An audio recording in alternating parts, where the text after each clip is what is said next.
Well, hello everybody. Welcome into a Friday edition of the Computer America Show. Actually, it's our pre-show. We got a terrific show planned for you as always. 2 minutes until showtime. We also have a social media winner of the week. We're going to be giving away for the very first time the Logitech M535 Bluetooth wireless mouse valued at $40 to some lucky person. Hopefully you got your entry in for our weekly contest giveaway. And in the second hour, we're going to have computer and technology news. That's brought to you by Slimware Utilities, the official optimization software of Computer America. And in the first hour, we're going to be talking about background checks, automated background checks, and why that's important. And we're going to be talking to the CEO and co-founder of a company called Onfido, okay?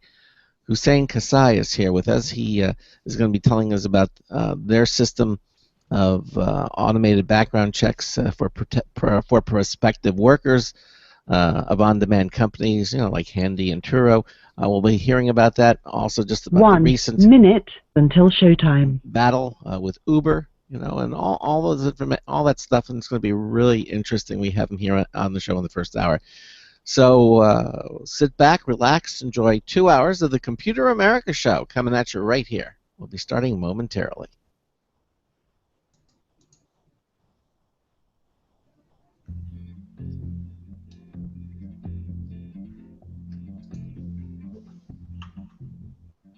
My house in Budapest, my hidden treasure chest, golden grand piano, my beauty focused EOU. Ooh, ooh, I leave it all.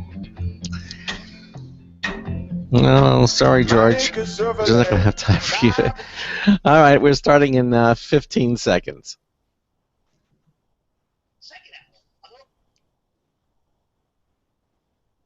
Your show will go live in 5 seconds. 4, 3, 2, 1.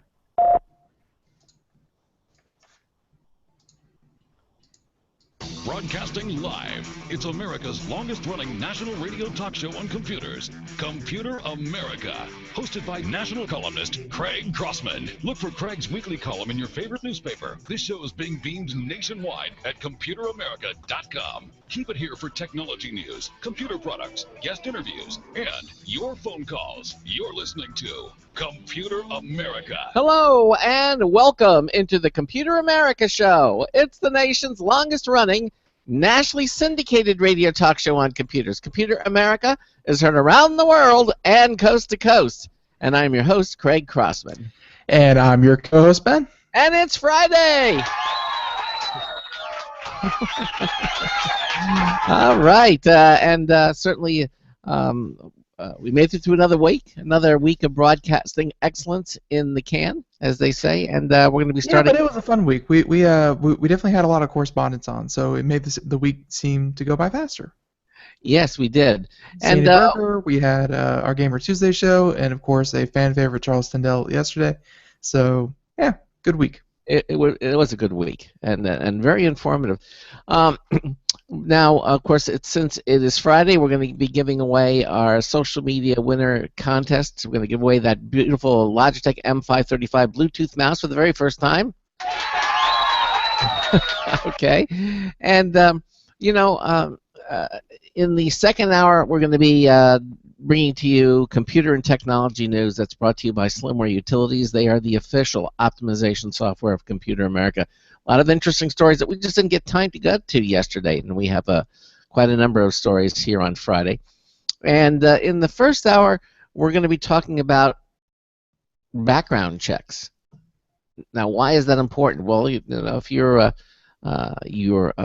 company and you're looking for prospective workers for your company, it would be good to do a background check. Most companies do that. We're going to be talking to the CEO, co-founder of a company called Onfido. We're going to be talking to him about why it's important and what you can do to, if you're a company, to protect yourself. And now, if you have a question for our guests or a comment, there's a number of things that you can do. What you can do is you can give us a call. That's the easiest thing. 347-884-8881 will get you on and get you through. 347-884-8881 is the number to call. You can also go to any page at computeramerica.com and just on the upper right-hand corner of any page, it'll say submit a question. That's all you have to do, submit a question. And when you do that, it'll take you to a question submission page. Just type in anything that you like, hit the submit button. Ben and I will see it immediately, and then we will act accordingly upon whatever it is you typed. The other thing you can do is also watch the Computer America show. We provide live streaming video here on the show, so you can not only see me, you can see Ben, you can see our guest. You'll be able to watch him as well. And the nice thing about that, what Ben has, he has the technology to display websites, videos, movies, things in the background, so you can see that as well. And it's very easy for you to see all the things that we're going to be talking about on today's show. It just makes for a more interactive experience here on Computer America. Now, the other thing that we're going to be doing is, as I mentioned, we're going to be giving away our social media winner prize. It's the M535 Bluetooth mouse from Logitech. It's the first one we're going to be giving away on today's show, and hopefully that you register to win that prize. And if you missed it this time, don't worry. You can head over to computeramerican.com and register, and it's really simple to do. And we'll talk more about that in the second hour of the program. So, Ben, did I miss anything? No. You, I think you covered just about everything that needed to be said. And we'll just say looking forward to our first hour guest, and as always, stick around for the second hour for important news and as well as the prizes that we give away. But I think you did well, Craig. You did well. I think we'll keep you. All right, thank you. All right. Well, our first guest is from a company called Onfido, and Onfido performs automated background checks for prospective workers of on-demand companies like Handy and Turo. Background checks are in the headlines lately because Uber's been under fire for its perceived failings in this area, allowing criminals to slip through the cracks. Austin, Texas just went through a contentious battle with Uber, ultimately forcing the company to fingerprint all of its drivers in that city. Now, our guest today is most knowledgeable about all the background checking issues facing Uber and other companies in the industry. And particularly, he will talk about why fingerprinting is a bad way to screen workers and why technology like facial recognition software is a much better option. Joining us is the CEO and co-founder of Onfido, Hussein Kasai. Hussein, welcome into Computer America. How are you? You're muted. We cannot hear you. Hello, very well. How are you? Hi, how are you? Doing great. Great. Thank you for being here on the show. So you heard my introduction. Why don't you tell us a little bit about why you decided to create a company like Onfido and get into background checking? Sure, absolutely. So just to start by telling you what we do. So Onfido delivers next generation background checks, helping sharing an on-demand economy and fintech customers verify anyone, anywhere.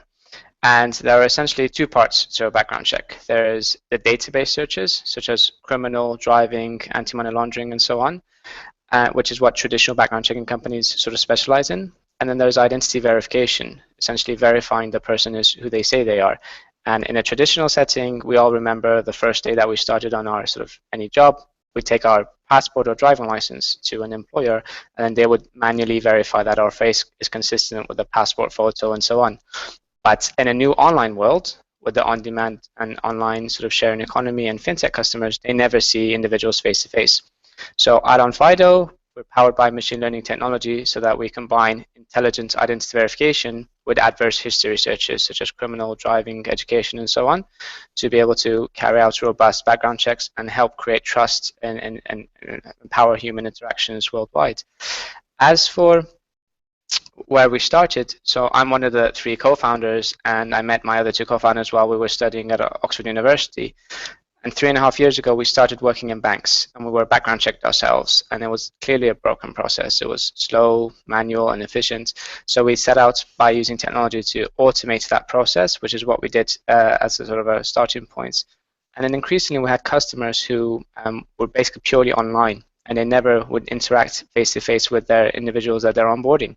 So then we started to develop robust identity verification, because unless you're sure that the person is who they say they are, all the database searches, they're a bit of a waste of time, because naturally anyone with an adverse record, any sort of criminal record, whatever the adverse information may be, naturally they want to sort of hide that by impersonating someone else, committing identity fraud, and so on, which is why the identity verification comes into place. And in a new world whereby in the on-demand sector you can book a nanny, book a tutor, book a car instantly, there's a need for individuals to be able to trust those individuals. And in order for you to be able to trust them, you need to be able to say that they are who they say they are, and they've been sort of fully background checked. And so that's a bit of an overview of how we started. Okay, so now, as you say, a person who says there's somebody may in fact not be that person, given in this day and age of identity theft and all because let's face it, unfortunately, not everybody out there is honest. It's Right. just it is. It's the world we live in, and so how do you know that a person who's applying for a job is in fact the person they say they are? So there are a number of things that we carry out. So in order to be able to remotely and robustly verify someone, we combine different checks. So the first check is our identity document check, where the user is sitting at home, they hold up a driving license or a passport to a webcam or a smartphone, and then we capture that image and we automatically verify whether it's potentially genuine or potentially fake. That's the first step. The second thing that we do is we take their name and date of birth as it appears on their documents. Sometimes we might have to ask for their social security number or the last 4 digits, and we verify against credit reference agencies whether that person exists. So every time you open a bank account, that information is shared with the credit reference agencies, and then with the user's consent, we check to see does that identity, do they exist, or is it completely fictitious? Then we go on to doing facial recognition. So the users would look into their smartphone and would capture a recording of their face, and we do a liveness test to make sure the person is alive and it's not just a photo. And then we compare that to the photo on their identity documents. So essentially, what used to happen face-to-face, we brought it all online to ensure they are who they say they are, and then we go ahead and carry out the database searches. Now, all of this is happening automatically without human intervention. That's what you're doing on Onfido? Correct. So given that scalability is important, and given that a lot of the sharing economy and fintech and all the other sectors, they're recruiting hundreds a day, or they're onboarding hundreds a day. So it would only ever from day one have to be extremely scalable for it to work. It's all automated. However, when we suspect that something is fraudulent, then it's reviewed by a member of the team and then investigated by our fraud prevention team. Okay, so if your AI system, I assume that's what you're using, perceives something is wrong, it's going to immediately alert a member of the Onfido staff, and whose job is then to investigate further to make sure that this person is who they say they are, or if they're not, alert. Now, if they say that if you find out that they're not who they say they are, what do? You call the authorities. You let the people know whom are the employers, the potential employers. What happens? Correct. So there are 2 scenarios. So when we have a confirmed fake, fraudulent identity that has been compromised, we do share that with the relevant sort of authorities, and it's a sort of 2-way relationship. Now, if there is something that is in doubt, where it is a compromised identity, but we're not sure if it's potentially the victim or the fraudster who's applying, because someone can perhaps steal your driving license tomorrow and apply to work at an on-demand platform. When that sort of alert happens, we let the client know, and then the client would typically get in touch and say, let's have a video call, let's have a phone call, send us another form of identity document. They approach it in different ways, but our clients usually have to double check to make sure to see whether it's the victim of identity fraud, the person whose identity has been stolen, or actually the fraudster. Now, if it's the fraudster, they determine that. You alert the police? They bang on the door. I mean, what happens? Or they just say, No, no, we're not going to hire you? I mean, how far do they take it? that's the unfortunate and sad thing, whereby if I'm a fraudster looking to cheat a platform and I'm caught, I'm not going to give up and stop being a fraudster. I'm just going to go to another platform. Mm-hmm. And what you're finding is people are sort of jumping around. We see the same potentially fraudulent individuals coming up through different platforms. But what does happen is that usually fraudsters purchase identities and fake identities or stolen identities in like a package. So they pay $30, $40, whatever it may be, to get your social security number, your driving license, and a whole set of data. But once we have captured it and we verified this as a fraudulent identity, if in a month or 2 months' time you come up on another client, then we'll alert the other client to say, this person may be a compromised identity, you need to investigate further as well. So essentially, the more checks that we do, the better we are at potentially preventing fraud. So you identify the potential and you alert your clients of it, but you yourself as a company don't implement any police action.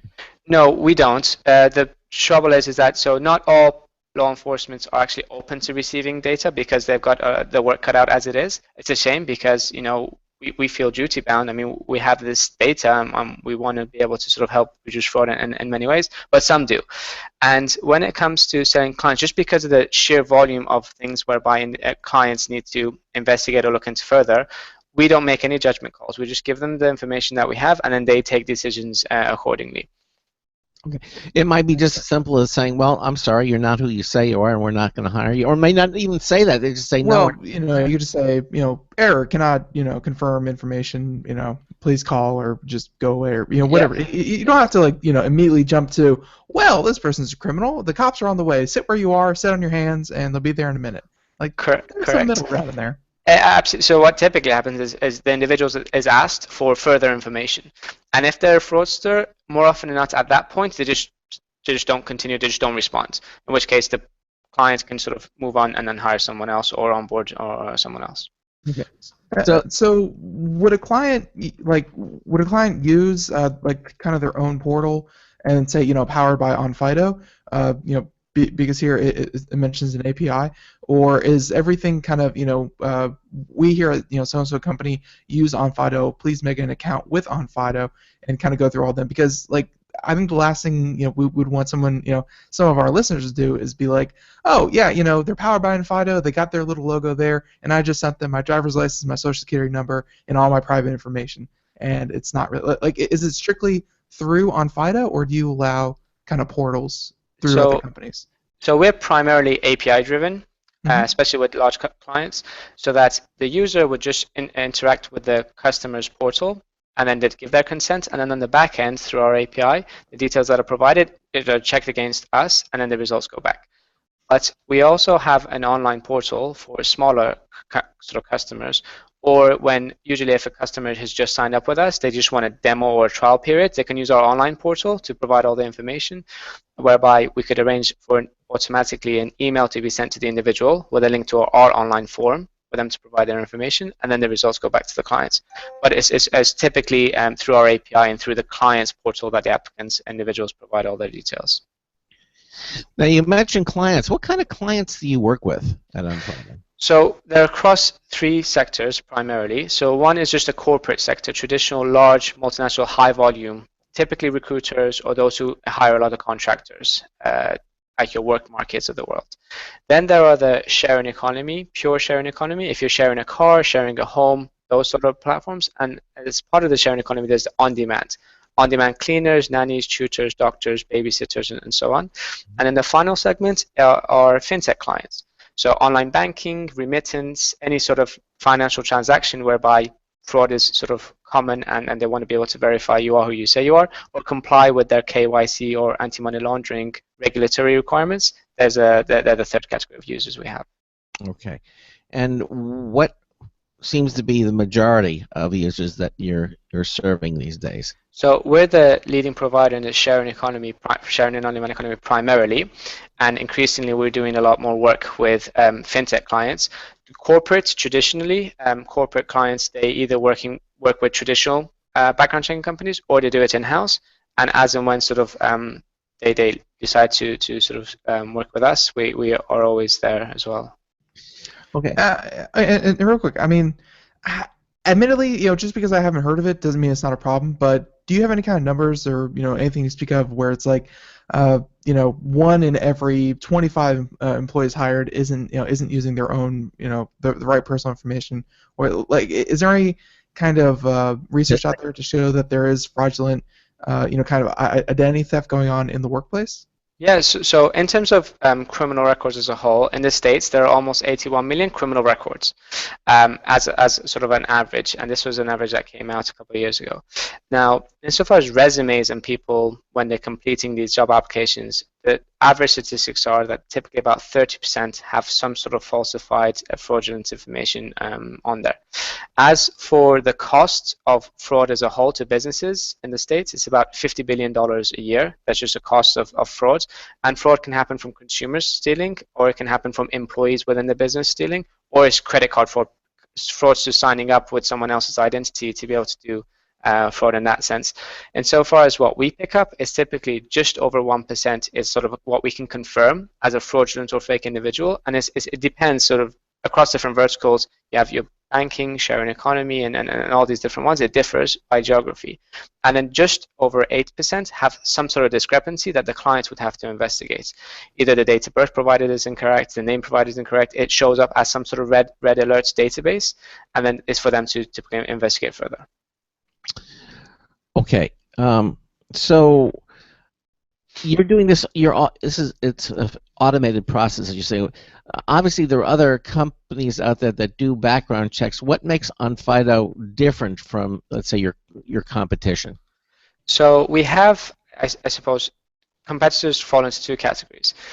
On the one hand, you have database searchers, and the traditional database search background checking companies, what they do is they focus on just doing criminal, driving. There's a series of different database searches that they do.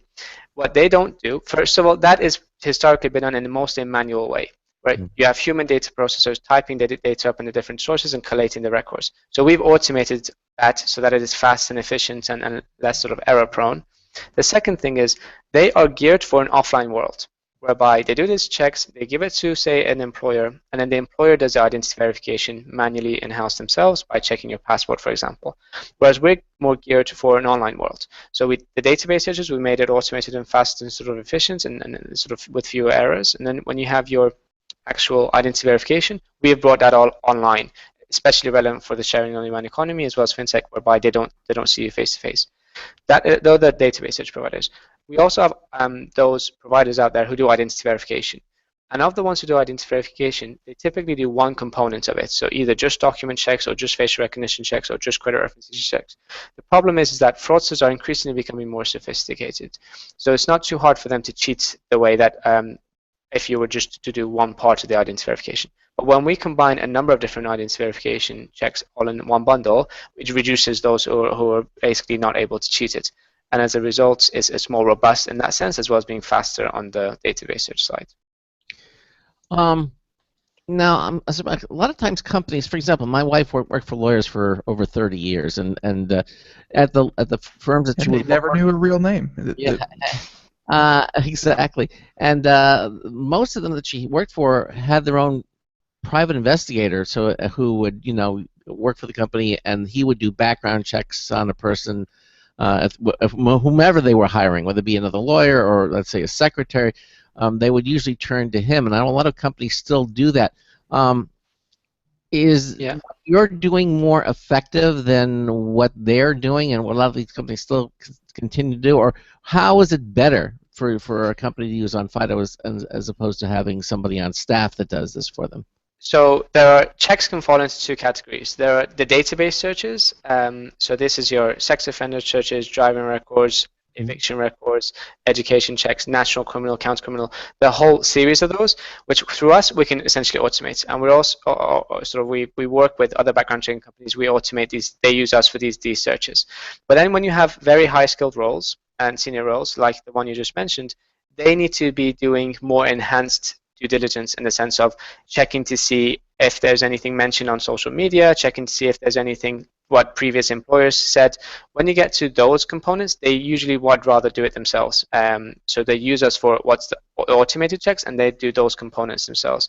And it's more common for the higher skilled professional sectors. Whereas on the on-demand shared economy fintech, they just want to do a handful of database searches, not the full set of works, which is where we sort of come in. Okay. And I'd also assume that there's an issue of scalability that, when you're hiring people, kind of on the fly, you can't exactly send a private investigator out, for each person. It costs a lot, so it's typically why, and it takes time, 2 to 4 weeks. It's sort of there's heavily manually involved, which is why it's usually for your senior management and higher kind of role. Right. So typically, the kind of companies that are using Onfido then would be in what kind of category would you actually place them in? Well, typically, give us some examples of some of the companies that are using your service. Sure. So it can be typically short-term contractor working.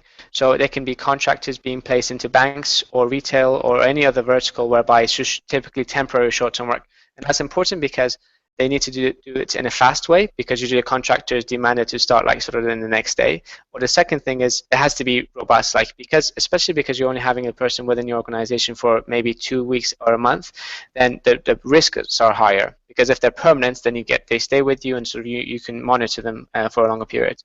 The other side, you have sharing economy. So if you're sharing a car with someone, like say a Turo, or you're sharing a home with someone, and you're having someone coming and staying over at your house, you want to be able to verify who they say they are. On the on-demand side, you got sort of your cleaners, like the handies of the world, and you got your deliverers, sort of drivers, and so on, and your tutors and nannies. So if you have a tutor coming into your child and coming into your house and tutoring your child, again, you want to be sure that they've been verified in a robust way. And then the other category is fintech, financial technology, remittance. If you're transmitting money to someone else across the world, if it's only really those models only really work, and fintech is sort of disrupting and innovating the whole financial sector because they're able to reduce costs, and they're only able to sustain that if there's trust that is built into the sort of systems. And there are two components to it. Fintech in many ways is all about democratization of access to finance, and a lot of the sort of users that they have are either migrants to the country, or they have what is known as a thin credit file. So it's not easy to verify them through, say, credit reference agencies. So they can use our other checks to be able to uplift and verify a greater proportion of their users, and at the same time be in a position to de-risk it, so that we tell them with a higher likelihood where the risky individuals may be, so that their teams can focus more on those. So why are you saying that fingerprinting is a bad way to screen workers? I mean, fingerprints have been around for how many hundreds of years of the job, and now you're saying now you can't really use them. Why? Yeah, so it's less so about that you can't use them. It's just everything has its place. The on-demand sector, which is where this is all topical, that is the core issue. And on-demand is sort of, I suppose, the whole notion of on-demand is that it's fast and easy. And it's very high skill, so people are being onboarded all the time. So the main challenges with fingerprinting, the first one is that it's not accurate. So you have mistakes, and sort of the actual statistics are that typically 0.1% are false positives, and almost 7.5% are false negatives. So there are mistakes that are made. Anybody who's used Apple's Touch ID knows that the mistakes have been. Sure, that's one thing. And the second challenge, I mean, with some of these smartphones, I have one. I've disabled the fingerprinting because my fingerprint doesn't even work. I mean, I have a very normal fingerprint, but just for whatever reason, I just can't get it to work. Really? Wow. Yeah. There's something that I don't know what it is with my thumb. The other issue is that it takes time and there's friction involved. So if you want to be onboarded onto a platform and you want to sort of start working straight away, you have to book and go and sort of provide your fingerprints. And while you're there, at the very least, it's usually half an hour. On the specific time it takes is on average about at least 27 minutes to sort of get it going. The third component is that there is a challenge whereby you could argue that it sort of discriminates against some of these users, because the fingerprints records that are usually kept, they can include, or often are, arrest records, not ones whereby the judge has deemed you guilty for something. So a lot of data might come back, but it's discriminatory because you just stopped by the police and you had to give your fingerprints, and therefore you're on the database, whereas the court never sort of, or a judge never deemed you to be guilty. And in Europe, in fact, fingerprinting is far less common because facial recognition is a lot more. Other means of biometrics work just as well, if not better, but without all the side effects of the friction and the time and all these sort of logistics issues of you going and providing it, as well as better accuracy. So, Do you excuse me, think that go on. you think they'll be using DNA as a form of identification for employment? There comes a point whereby there's a trade-off to be had, and the trade-off is simple. You can't afford these people not to be identified. So fingerprinting is a means by which you identify them, because you hear the stories of the shootings and all these other terrible things that are happening. So on the one hand, absolutely need robust checks. On the other hand, there's a trade-off to make it frictionless and accessible for more and more people to be actually able to do them, not to be discriminated against, and for it to essentially not have errors. But it's not necessarily either or. So what we've tried to do is bring them both together, so that it's remote, easy, frictionless to do, sitting at home, and it's instant. And then you're safe, if not safer, than doing a fingerprint check, and then you can go and start work. That is one of the main reasons why we're doing so well, because we just eliminate that trade-off. So we're creating that safety without necessarily the hassle and the friction involved with fingerprinting. Listen, do you use an iPhone or an Android phone? I use an Android phone. Okay, well, the iPhone, maybe you should check that, because I know initially when it first started it was very iffy, but today when I use an iPhone, I mean 99.9% of the time, it's almost close to 100, it's never failed afterwards. See, I think they had to perfect the technology. I know on the iPhone they've done it. I can't comment on the Android phones. No, correct. No, so the problem isn't necessarily when these users are doing fingerprint. If it were on a normal smartphone, they'd be perfect. But they have to go and provide their fingerprints in the center. They can't just provide it necessarily on their phone. That's where the friction and that's where the sort of challenge comes into play. All right, listen, now we're at the bottom of the hour, and when we come back, I want to talk a little bit about Uber and companies like that. I mean, you know, if you Speaking of the on-demand economy. Yeah, you hire a car, you can't do a background check on the person who's driving the car, no matter how automated. So I want you to talk a little bit about the battle, what happened out in Austin, Texas, with Uber, and let's talk about that. In the meantime, you're listening to the Computer America Show. Ben and I are talking to Hussein Kasai. He is the CEO and co-founder of Onfido. Again, 347-884-8881 will get you through. We're going to take a short break. We're going to have a news tips bulletin review. It's the last one of the week before we go to the next one for next week. And we'll be right back. You're listening to the Computer America Show. Please stay with us. Sometimes, disaster strikes. Data can be lost due to many different reasons. Accidental reformatting, power spikes, virus attacks. Zero Assumption Recovery provides a suite of highly effective and thorough data recovery software for Windows operating systems. ZA is suitable for home users and small businesses who need a powerful data recovery solution for Windows and Linux file systems. Go to z-a-recovery.com. Sometimes, disaster strikes. Data can be lost due to many different reasons. Accidental reformatting, power spikes, virus attacks. Zero Assumption Recovery provides a suite of highly effective and thorough data recovery software for Windows operating systems. ZA is suitable for home users and small businesses who need a powerful data recovery solution for Windows and Linux file systems. Go to z-a-recovery.com. Hi, this is Craig Crossman, host of the Computer America Show.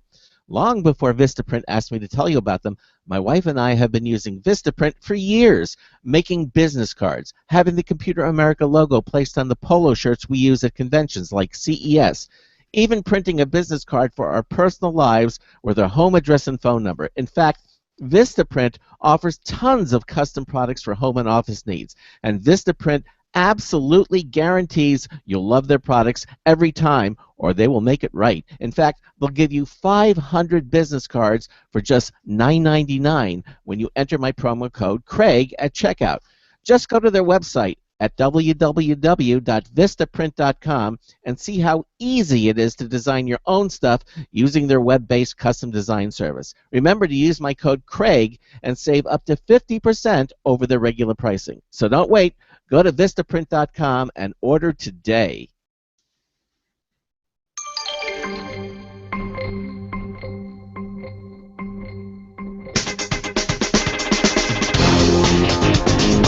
Yeah, she likes to watch reruns and hear dead people laughing. Oh, hi, Marty Winston with a News Tips Bulletin Review for Computer America. This time, Vivint Sky Control.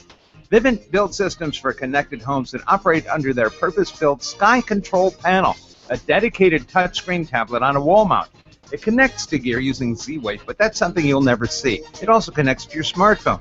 It works with elements like a quick-set electronic deadbolt and a Remotech dimming switch wall wart module. We'll save one interesting part of the mix for its own review, but make this comment about the way Vivint interacts with customers. Conscientiously. They go out of their way to eliminate support issues. It's deliberately less of a product line for hobbyists or jury riggers. Bottom line, Vivint Sky Control Panel and their connected home product line is built for end-user consumers who don't want to know how it works. They just want to trust that it works. Marty Winston, News Tips Bulletin for Computer America. Welcome back to the Computer America Show. It is 33 minutes past the hour, and again, thank you for joining us on this lovely Friday afternoon as we talk to Mr. Hussein Kasai. He is the CEO and co-founder of Onfido. For all your background checking needs, in this digital age, because there should be a faster way with just the speed of the internet, the technology that everyone has at their fingertips.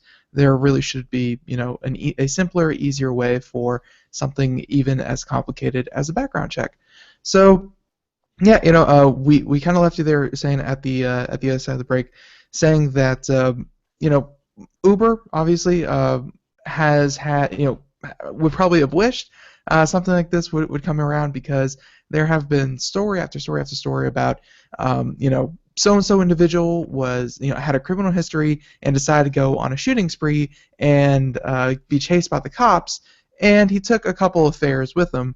I don't know if he charged them or not through the app, but yeah, he went on like a shootout with the police, and there were a couple of Uber passengers in his backseat the entire time. And and there have been instances of sexual assault and things like that.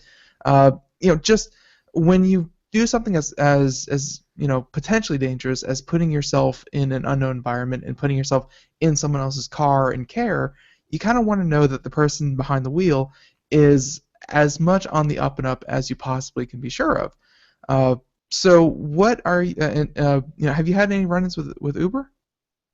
So as for specific sort of companies, we don't necessarily mention anything, and I can't sort of say that I speak on behalf of Uber in any way, but I do for the on-demand sector, I understand fully what the challenges are. Right. And you have something that is, I guess, the two sides are, first of all, the service that these guys provide, it's all about public safety. And naturally, and if it's late at night and there are sort of individuals around and there's an Uber driver there, instead of you having to drive home, if you've been drinking, you can just catch an Uber. And there's so many other public safety benefits that sort of come along with all the on-demand sort of ride-sharing taxi companies. And they are by no means in any way, they get the most amount of attention, but that's just because they're so large, whereas this kind of thing happens all across the board. It's just whether it's a smaller, say, taxi business, they just don't catch the national headlines. The fundamental thing, be it Austin or Houston or elsewhere, is that there's a need for these individuals to be verified that they are who they say they are, and the fact that they are, criminal checks can be carried out, but naturally, if I have a criminal check, I'm going to impersonate someone else, pretend to be someone else, and therefore the checks are carried out on the wrong person, and that is a challenge, whereby fingerprinting as a means to do identity verification. And Uber, Lyft, they all sort of rightly suggest that it hampers growth because of the extra friction that is sort of involved.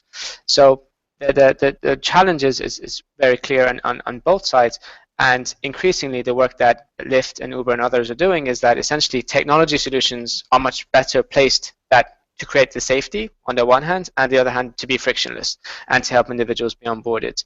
And the biometrics components, be it facial recognition, document checks, all the different elements, that is what that is geared towards to improving. Okay. Makes sense.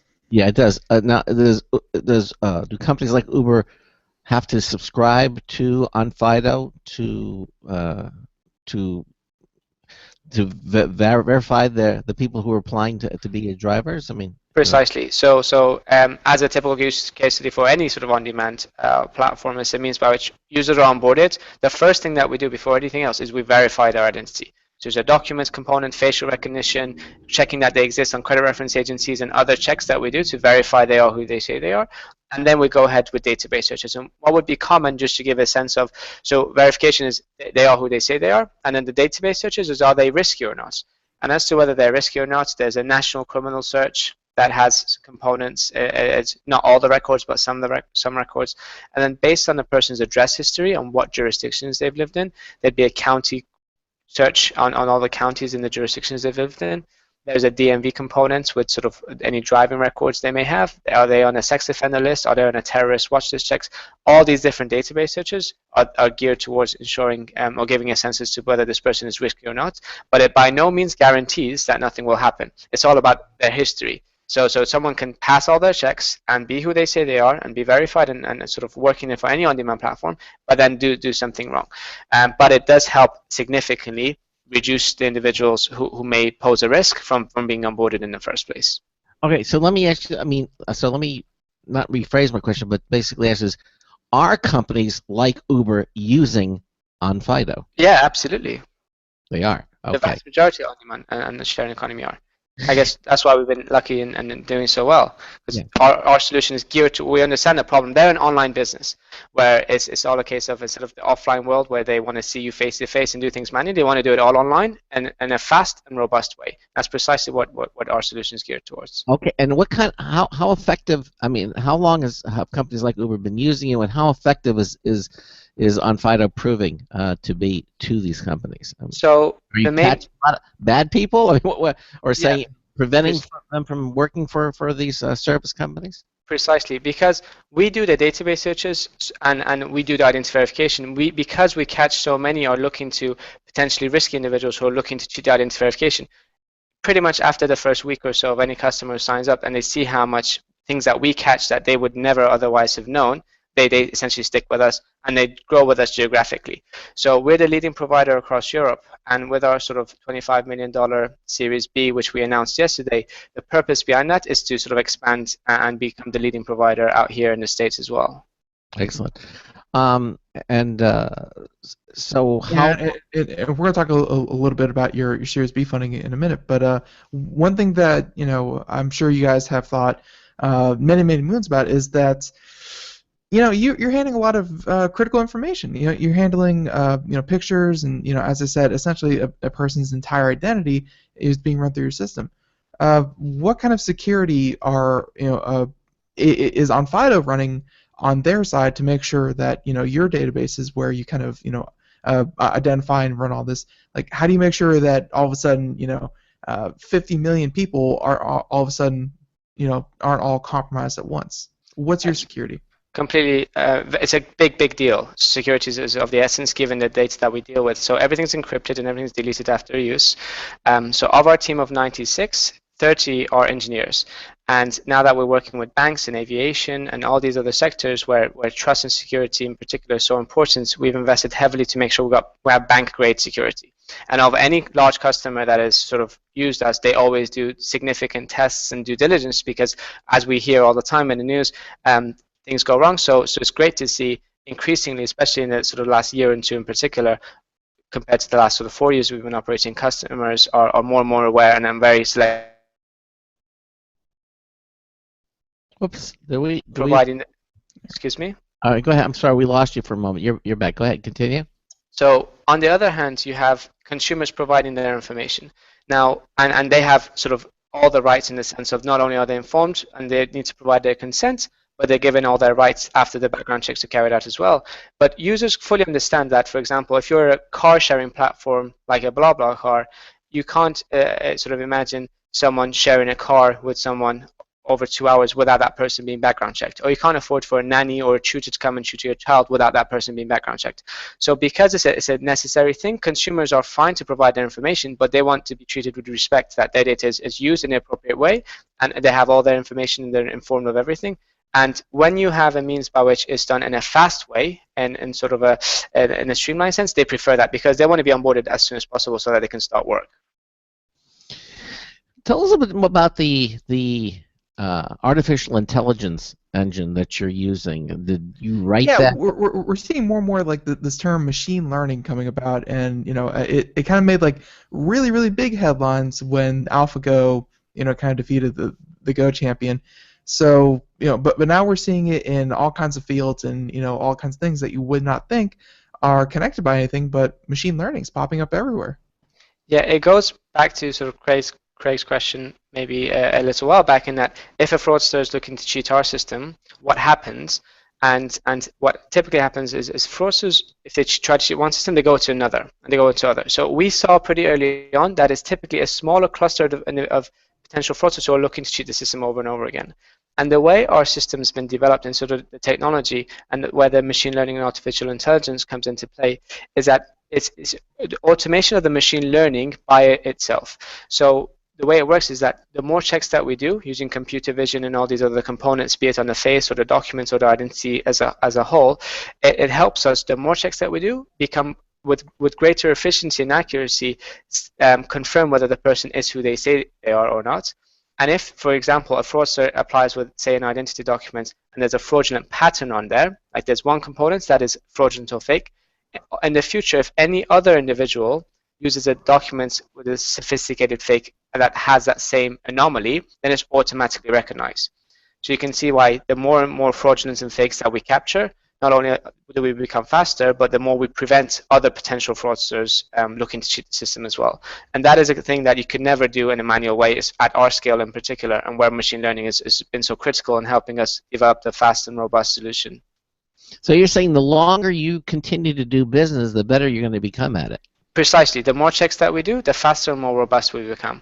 And that is, I guess, another critical difference with traditional background checking companies. Again, because they use human-based, labor-intensive processes, usually at scale, the more checks they do, the quality and the turnaround times usually deteriorate. Whereas with us, the focus from day one has been to use technology at the core of the solution, so that the more checks we carry out, the faster and more robust it becomes. Wow. Okay. So Well, the old saying, fool me once, shame on you. Fool me twice, my machine learning messed up. Precisely. Interesting.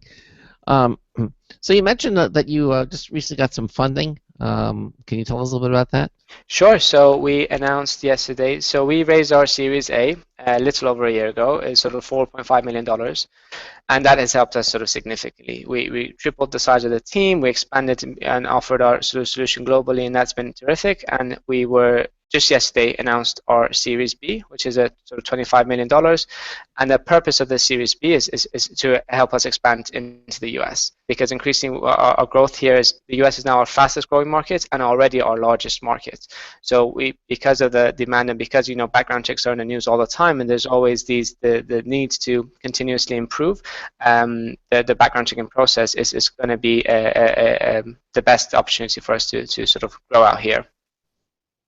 Okay. And now we've actually seen that before. We actually had a friend of the show. Holy moly, I forgot their name. Craig, the scheduling app. We still run their commercial. Doodle. Doodle. Thank you. I was gonna say a D word. Doodle. Yes, and we saw that they kind of captured their entire market over, I believe, in Sweden. Like they got like 6 million users, which was like 95% of the entire population of Sweden. And they're like, okay, we need to expand. And within a couple months, they came over here to the U.S. and they started advertising here in the U.S. And and they said within 6 months, like the U.S. was bigger than all other parts of their than all of the countries that they operate in combined. Like the U.S. is just kind of the place to be if if you are an online kind of service company. Very much so, and it's again, so ours is pretty much exactly a similar story. It's already our largest market and our fastest growing market, and the best thing, I guess, for what I found is here in the States, customers just tell each other. If there's a great product that they tend to use, they just amplify that by just sharing that with everyone. That doesn't necessarily always happen in Europe, so it's one of those things that is, I guess, a very fortunate thing. Can you speak a little bit to us about the difference between the London and the San Francisco startup scene? Yeah, of course. So in many ways, there are you can see the opportunities here are a lot greater, because it's San Francisco in particular. You have so many sharing and on-demand economies. There are, I guess, in a cafe, in a restaurant, there's always people in many ways around. The other thing is that there is this, with the startup community and atmosphere as a whole, as I mentioned, people talk and they amplify your message, and that always sort of helps any startup. That's why here startups do very well very quickly if they have a sort of appropriate product market fit at the right time. And I guess sort of sunshine and burritos are also better. Certainly than London, I would think. Yeah. Exactly. So is that what you like most about San Francisco? The burrito, sunshine, or what? One of the main things. The competition for talent is fierce. That's one of the things. So we build out our team. So of our team of 96, 10 of us are here, along with myself in San Francisco. The rest of our team are back in our sort of London headquarters. I guess the access to talent, because we recruit from across Europe, is perhaps greater. Whereas here in San Francisco, we're constantly recruiting, especially on the growth, business development, sales, marketing side. But as a whole, the competition for talent is a bit tougher. As one of the co-founders of Onfido, is that by choice you decided to say the heck with London, I'm going to San Francisco? I guess so. Well, my family are out here, and I've got a green card, so it's an easy decision. I knew about the burritos; they didn't. So. So tell us a bit about what's the cost of what do clients have to pay typically to use Onfido? It's all volume driven. And so on identity verification, it's typically about $2-3 per person to verify they are who they say they are. On the database searches, it completely depends on what vertical you're in. So if you're in a fintech business using KYC and AML, it can be as little as sort of 15 cents on top of the identity verification to do the sanctions and politically exposed persons. As for the different verticals, it can be as little as $1. If you're a bank, you'd typically be paying about $150. On average, it's about $30 per person. To be verified. Well, can't that, you got to be careful. I mean, if you're running a business and do you have any kind of checks and balances? Because if you go over a certain amount, you can spend a fortune. Yeah, well, I guess it depends on if you're doing all the database searches, then it amounts. Especially if you're doing, so we're very much global, and that's one of the things that's helped us a lot.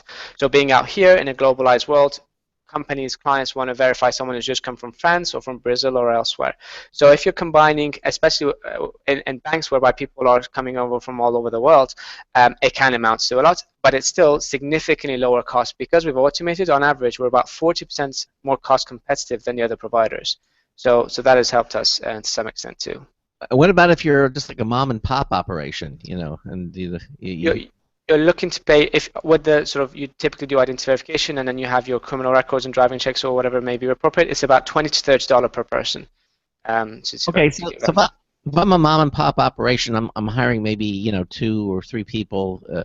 Well, you could just think of like a local delivery restaurant where you probably have a pretty steady rotation of part-time employees or drivers or things like that. Pretty useful to have something like Onfido.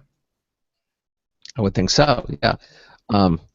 It's just if you have 2 or 3, 4 people that you hire throughout, let's say, a period of a few months. But as you mentioned, if you're a big company, you're an Uber, you're looking at hundreds and hundreds of potential employees, every week or something. I mean, that can cost a pretty penny. So you just have. Do you have any kind of balance or checks with Onfido? Say that'll say, oh, you have a limit. Hey, let me know if I've gone beyond a certain amount of. So yeah, yeah. I mean, so there are different settings. So for the mom and pop shop, you as an example, it's on average of about $20 to $25 to verify a person. As for we have a subscription model whereby for a basic package there's no subscription to pay. You can do as many or as few checks as you want, and we've done that because we want to be sort of open to smaller and medium-sized enterprises as well, especially in the on-demand shared economy. They start out with us in the early days and then they scale with us over time, including fintech too. And then medium and larger enterprises, there's a subscription fee that is involved, and then there's a pay-per-check component per person. And you set, for example, if there's county criminal checks involved, there are some counties, roughly 30% of the 3,200 or so jurisdictions carry an additional county fee. And you can set a threshold to say if it's $20 or less, pay it. If it's or if it's $20 or more, I need to approve it. You can set that threshold to sort of anything. Right. Well, but can you imagine how you feel as an employer that you have the level checked, but you didn't check, let's say, the county or level or whatever and you hire someone and it turns out he robbed me and well, we didn't you didn't do the check deep enough. you know Yeah. uh, how you get to a point where how deep do you have to check? I mean maybe it shouldn't be an option, maybe because you need to check everything in order to be comfortable. Maybe you should just have it, it's just one level. I mean, you do it or you don't do it. Yeah, in many ways. I guess the fundamental thing to remember is that even if an individual does have anything adverse information, records, or they're an illegal migrant worker for whatever reason they may be, the first thing that they do is hide their identity. They try to pretend to be someone else. So that's why the identity verification that we've done is essentially the core part of it. The second thing to remember, I guess, if on an employment basis, if as a normal business, the vast majority of the cost of most businesses is their employees or their workers. So if you're making such an investment in their salary, at the very least, it's just sort of a due diligence to make sure they are who they, with a sort of a background check. So the cost of a background check compared to the salary of the person is relatively little. And then on the other hand, where our focus is on the sharing on demand and fintech to the clients, trust is at the core of their platforms. And the worst thing that can happen to them is if something goes wrong, then they're all over the news, and all they really have is their brand and their reputation. So that's why they invest heavily into trust, and as the main way to do so is through robust background checks. Well, that's my point. So why even offer a background check that's only does only half the job?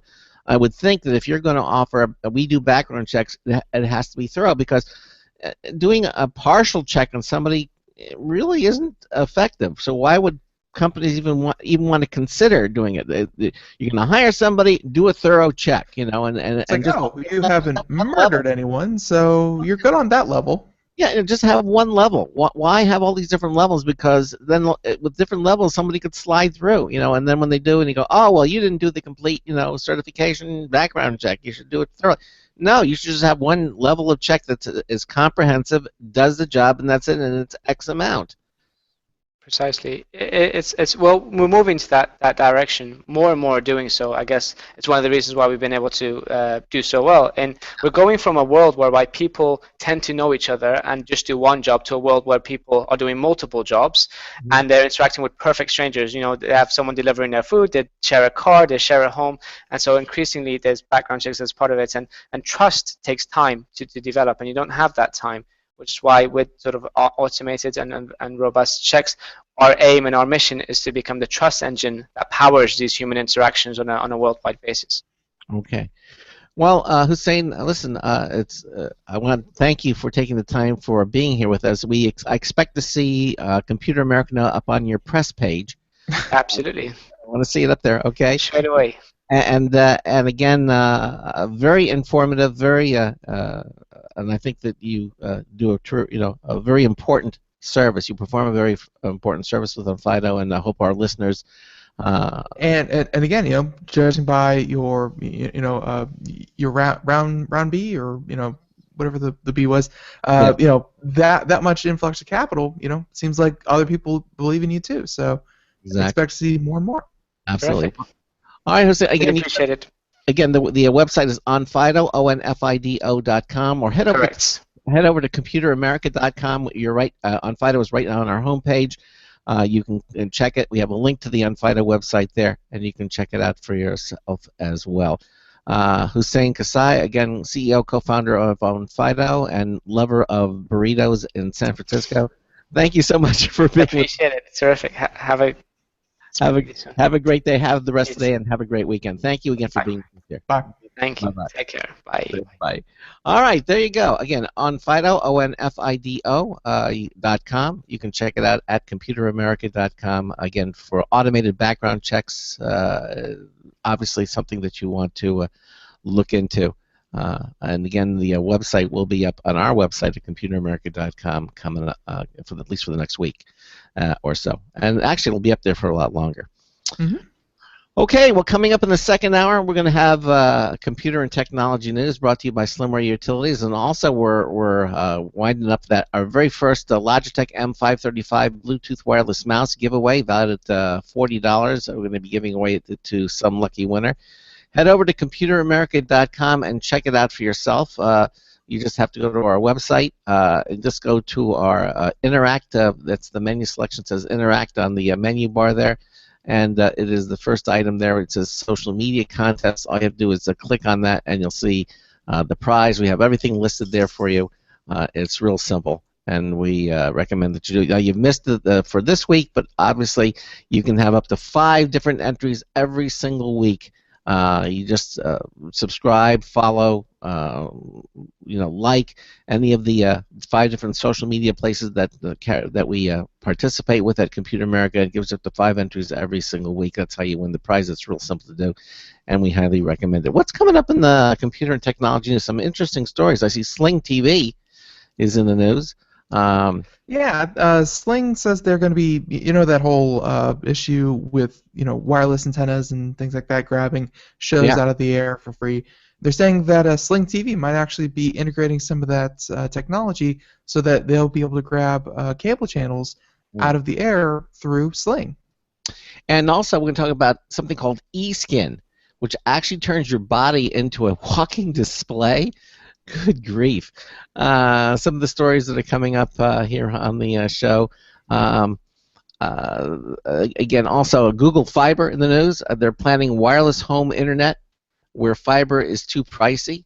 Some of the technology that we're going to be discussing again in the second hour show. That and and Craig usually has an update alert, but this time we have a delete alert where QuickTime, usually comes bundled on Windows machines with iTunes, should be deleted. That's right. They're evidently no longer supporting it.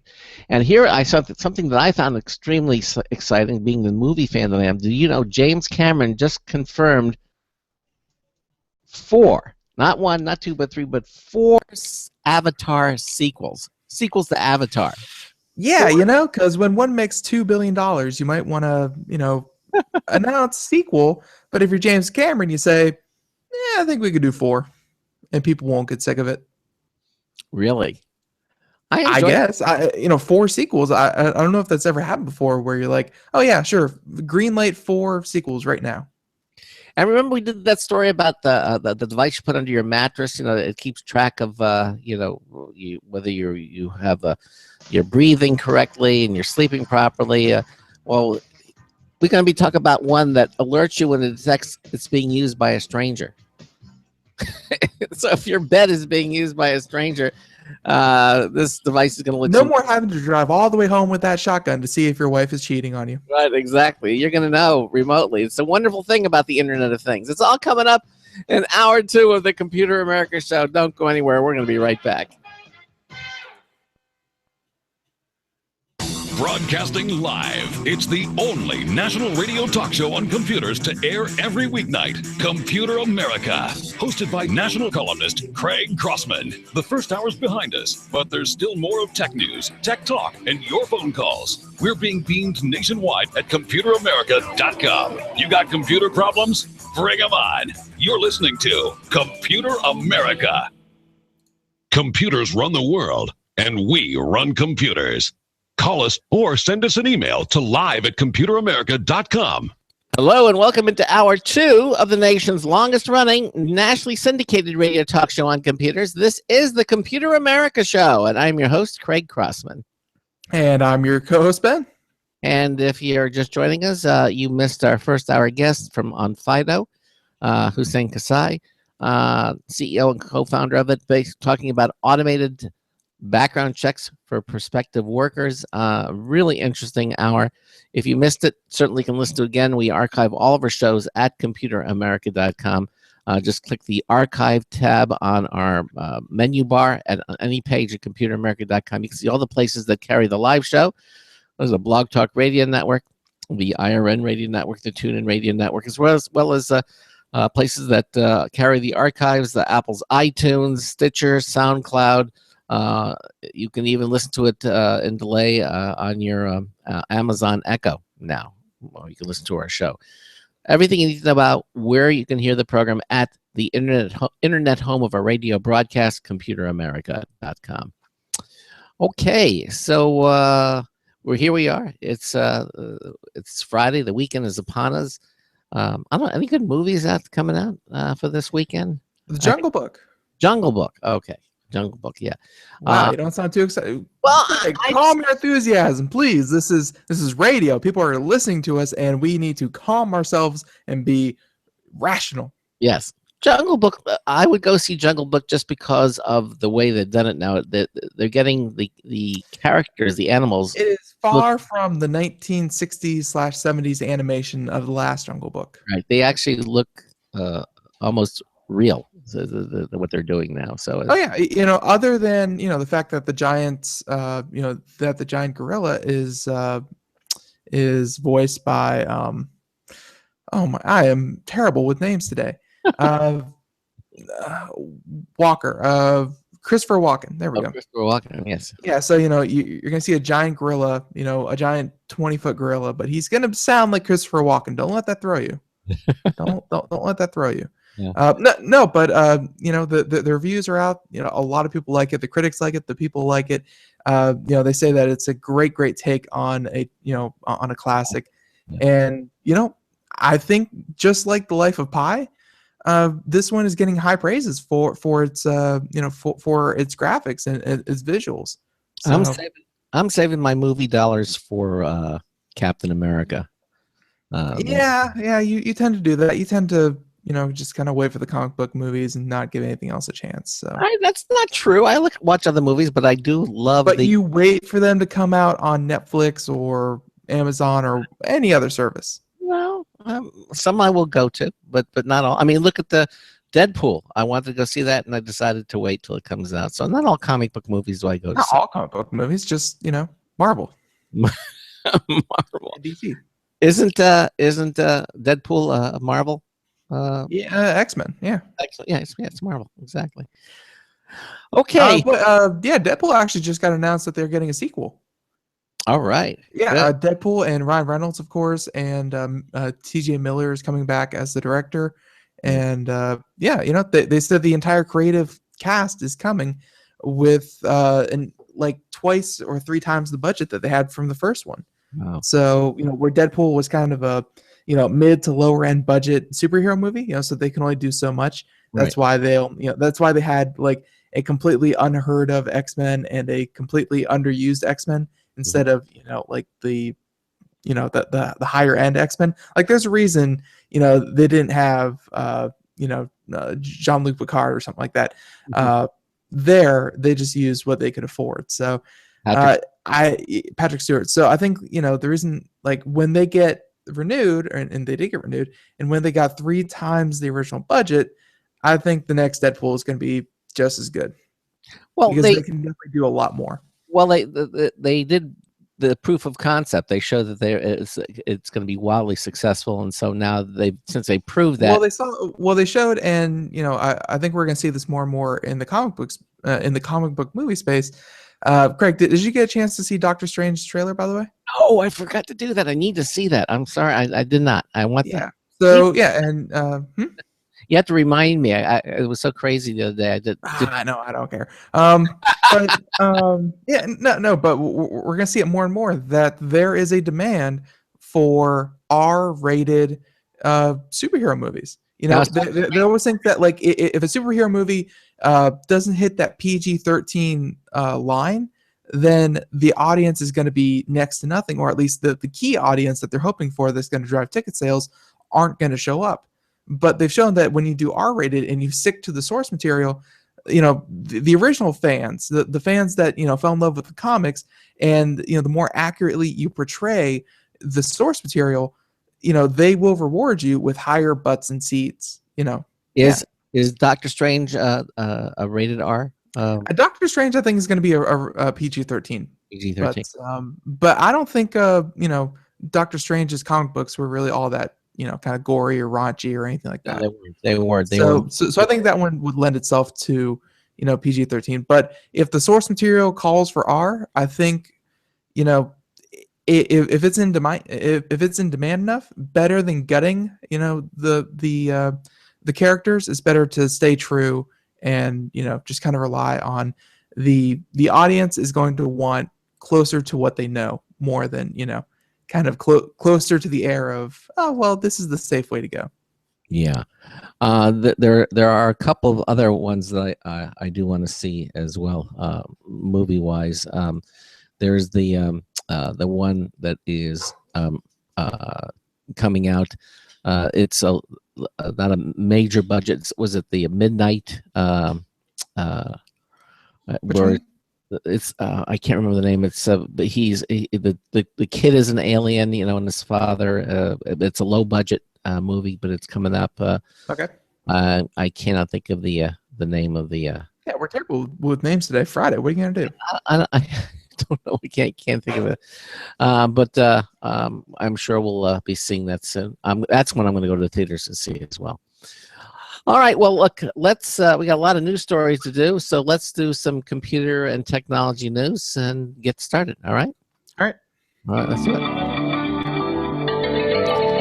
Today's computer and technology news is brought to you by Slimware Utilities, the official optimization software of Computer America.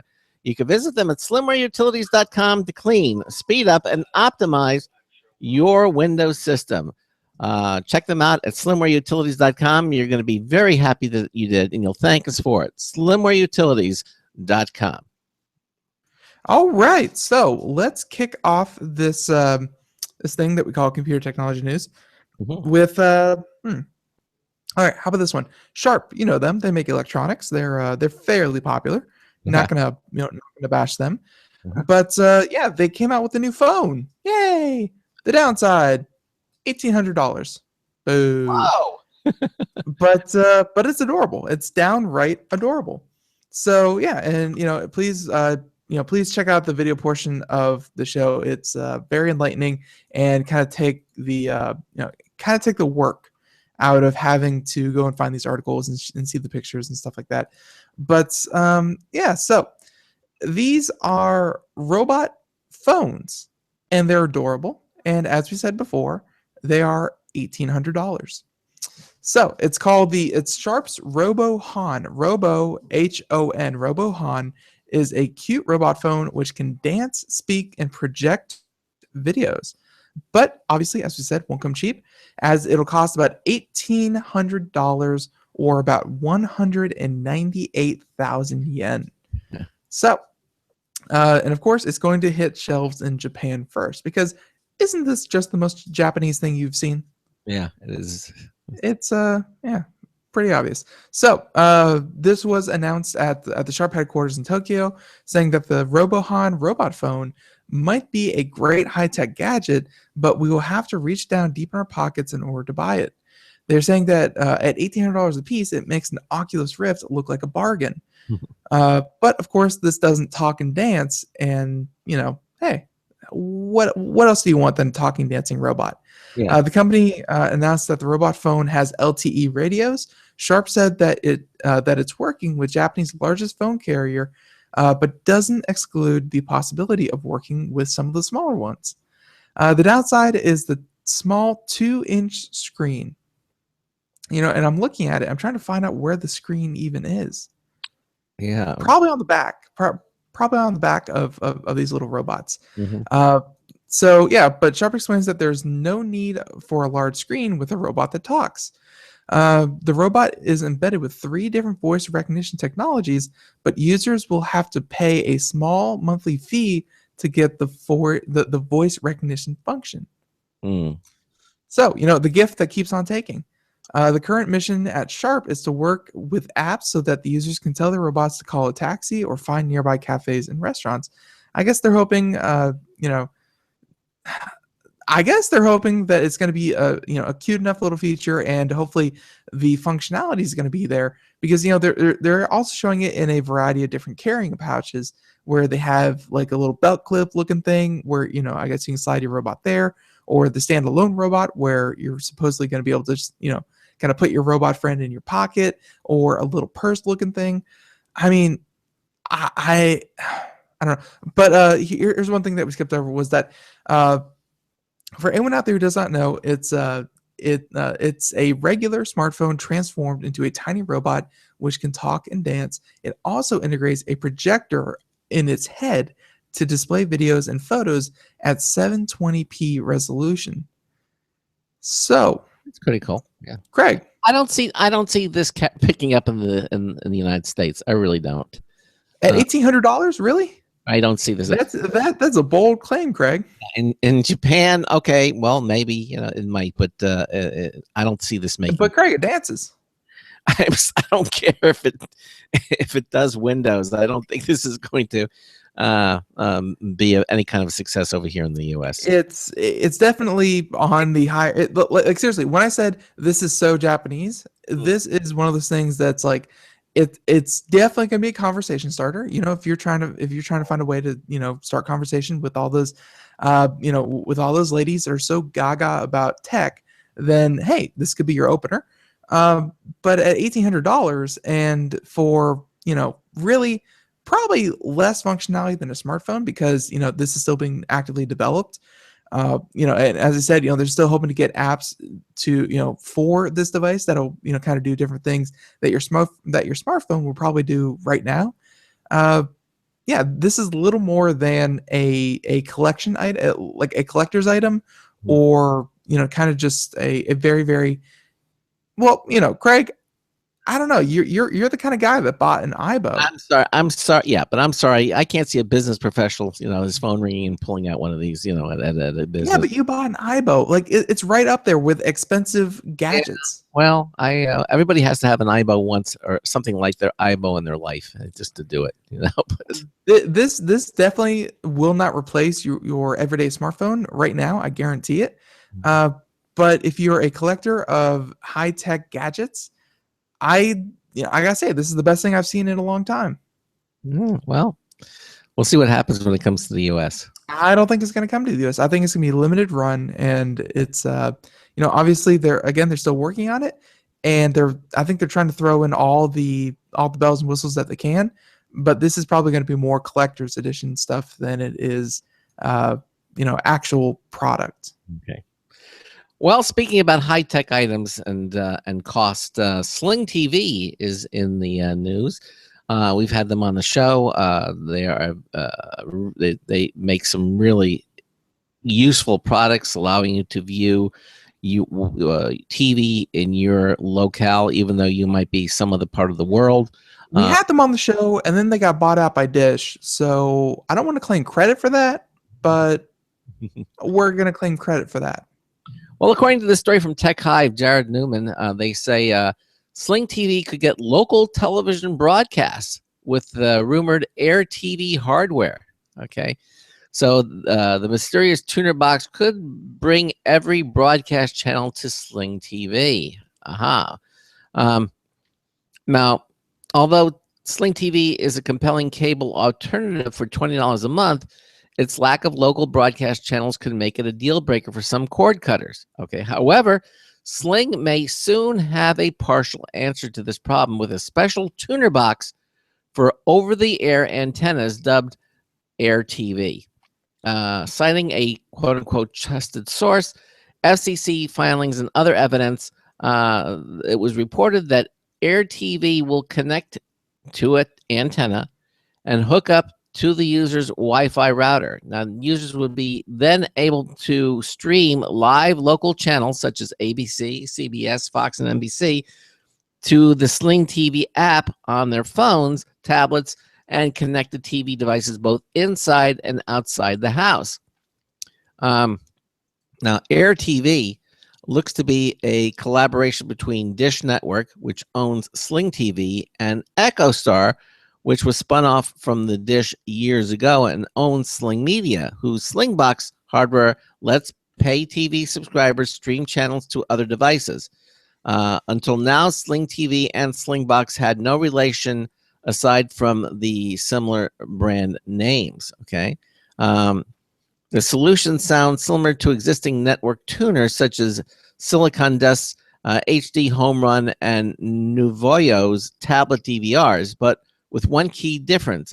Instead of relying on a separate app, users would access broadband channels through the same Sling TV app they used to watch streaming cable channels such as ESPN and AMC. In other words, you'd open Sling TV on a Roku or Amazon Fire TV and have a single app with all of your live channels. That's nice. Okay. That's all anyone ever wanted, is that, as much as we are deviating away from, traditional cable packages, I think the idea that you can go to one place and view everything that's available to you, I don't think that's gone away. Like, I don't think the desire to see that is gone away. I don't think simplicity has gone out the window. Yeah. So, good on them for giving people obviously what they want. Yeah. So, you see, to summarize, local broadcasts have been a sticking point for virtually every streaming TV bundle, right? I mean, streaming providers like Sony and Apple and even CBS meet resistance from local affiliate stations around the country. Okay, they just don't want to team up with them. And while many cord cutters could get these stations free with an antenna, the hardware and setup can be cumbersome, and integrating it with streaming TV boxes through a network tuner tends to be the domain of hyper nerds to get it all to work. So he says it'll be interesting to see if Sling, with its brand name and marketing power, can devise a solution that resonates with the average consumer. Okay. Yeah, and there he kind of called out the average consumer for not being a quote unquote hyper nerd. So I don't know if this is a poke at hyper nerds who know how to set up an antenna and plug it into a tuner and then plug it into and plug it into a television. So, and then they can take the remote and select the source to be the TV tuner. Like, I don't know how that even makes you a hyper nerd. No, but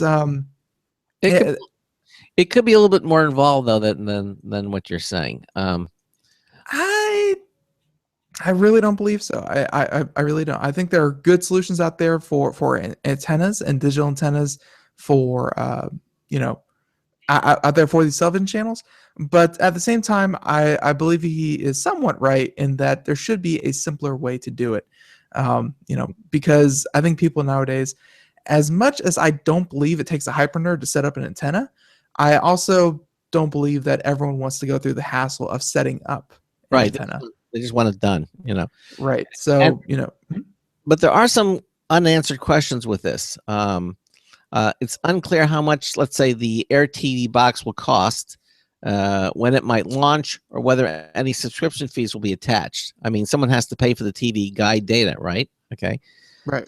Sling's decision to go over the air and avoid licensing deals for broadcast channels could put a strain on the company's relationships with big broadcast networks as it tries to secure streaming rights for more channels. On the other hand, it could be a bargaining chip if Air TV starts to gain traction. Okay. In the meantime, Sling does offer live local broadcasts in its streaming plans, but only for a few channels in a smaller number of U.S. markets. CBS requires a $5 per month broadcast extra package, which only works in Chicago, Fresno, Wasilla, Houston, Los Angeles, New York, Philadelphia, Raleigh, Durham, and San Francisco. Now, Fox and Univision are part of Sling's new multimedia stream package, but live Fox broadcasts are only available in a limited. Blah, blah, blah. Yeah, exactly. So there it goes. Again, but as I've been saying for so long, we are sort of on the cusp of all of this. We're seeing all these things kind of shake out with all these different technologies trying to work and get together with each other, and eventually we're going to. Like you have the traditional way of providing television, and that's over the air with antennas and kind of broadcasting everything out. That's why they call it broadcasting. And then there's the new high tech way, which is over the internet, and everything is streaming on demand. You don't have to wait for everything's time shifted. Everything is kind of made for you. You don't have to worry about it. We're seeing more and more demand from the first, but at the same time, people really don't want to give up their, what they're used to. People don't want to give up the enjoyment of watching, let's say, the local news every night. So you're in this transition, but I think I speak for a lot of people when I say I wish this transition was faster and smoother. Yeah. I wish that they would embrace new technology rather than, oh, admittedly, this is going to take a huge investment. Admittedly, it's going to be something that we have never done before, but we see the writing on the wall. We know that people aren't going to say the internet is a fad and the internet is going to go away. I wish they would embrace the new medium quicker. Yeah. It can't come fast enough. No question about it. Heck, we've done that, and we've been, pretty happy. Yeah. Mm-hmm. Okay. So what's next? What is next? I don't want to talk about cable two stories in a row. So, this one sounded hilarious to me. That anyone thought this would be a good idea. There's a service called Shuttle, or there was, and yeah, Shuttle has shut down. Shuttle has shuttled down. Shuttle has shut down because it was again a service that prided itself as being the Uber for kids transportation service. Now that does not mean kids were driving other kids around. No. Obviously, you still must be of an age to drive a car legally and safely. And yeah, it's throwing your kids in the back of another person's car doesn't seem like the best thing to do as a responsible adult, Mm-hmm. So here we have Shuttle's ride-sharing service offered parents a way to get their kids safely to school, sports practice, and other commitments. However, it seems the company wasn't able to attract enough financial support to keep it afloat. They sent an email to customers and drivers yesterday informing them that the service would shut down today, April 15th. Isn't today tax day? Yes, it is. Today is tax day. Folks, get your taxes done. But yeah, so April 15th, for over 2 years, the company touted safe and reliable transportation for children via its family-focused ride-sharing service. I'll be honest, we kind of do this every single day. I've never even heard of them. Yeah. I hate to think that, it was a marketing problem more than anything else. So, saying that, quote, "We worked hard to find the financial resources that would allow us to continue to grow, but ultimately could not raise the funding required to continue operations." This from the letter they sent out to, again, their customers and their drivers. In 2014, they received a cease and desist from the California regulators for failing to register with Trustline, a company that does background checks. Hey, first hour, we just had a company on doing background checks. So, hey, all relevant. And saying that report surfaced last year that the company had yet to take action despite the CEO saying that his insurance, that its own background checks exceed current requirements, yet did not follow up with it.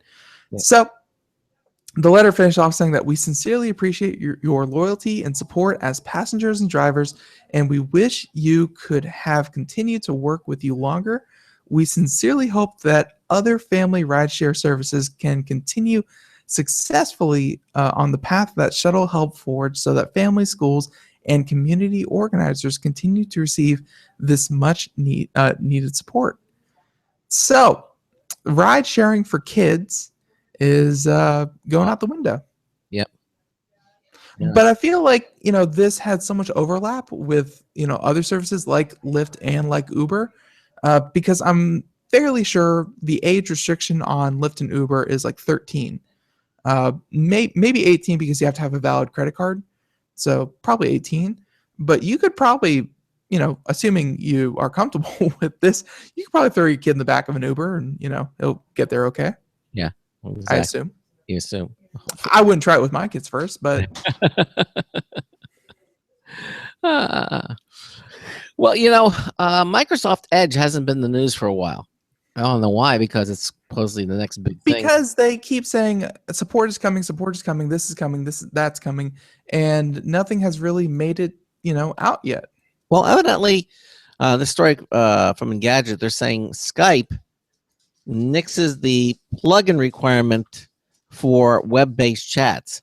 So basically, you'll need Microsoft Edge to use it, but support for Chrome and Firefox is in the works. Okay. Skype for Web offers a handy way to bring your chats and calls to your browser. However, to us, to use it on the web, you have to install a plugin or an extension before you could make an audio or video call. Well, as of today, those extras are no longer a requirement, making good on a promise the company made back in 2014. With the Microsoft Edge browser, Skype for Web won't make you install a plug-in to communicate via audio or video. And yes, group chats are included as well.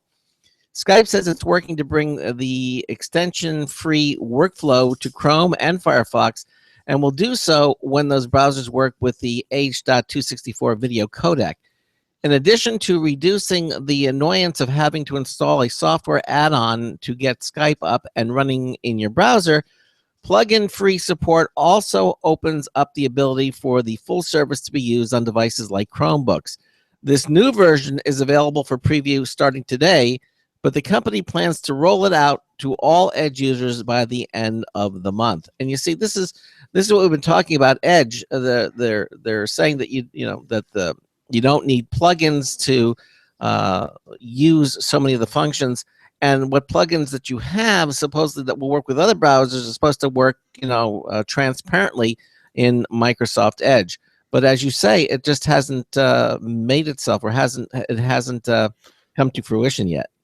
Yeah, and it would really suck to think that Microsoft would put so much effort and time and resources into developing an entire new browser just for them to kind of miss their moment. Like, if news reports had come out saying that Edge is a great new browser, Edge is great, all the add-ons work flawlessly, and all the plugins, extensions, whatever you want to call them, work flawlessly, and it's a much faster, cleaner experience. Everything you've loved and and are looking for in a modern browser is available.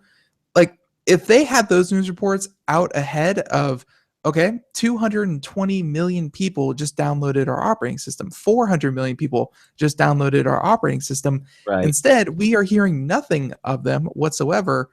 And all those people, I bet you the first thing that a lot of those people are looking at is, download Chrome, or download Firefox, or download Opera, download any other browser other than this one that is continuously in the works, but is never really fully fleshed out.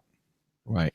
And so I feel like at a certain point, it doesn't matter if they finally get it out. If everyone who is going to adopt the operating system has already switched over to a new browser, then there's really no reason to switch back. Yeah.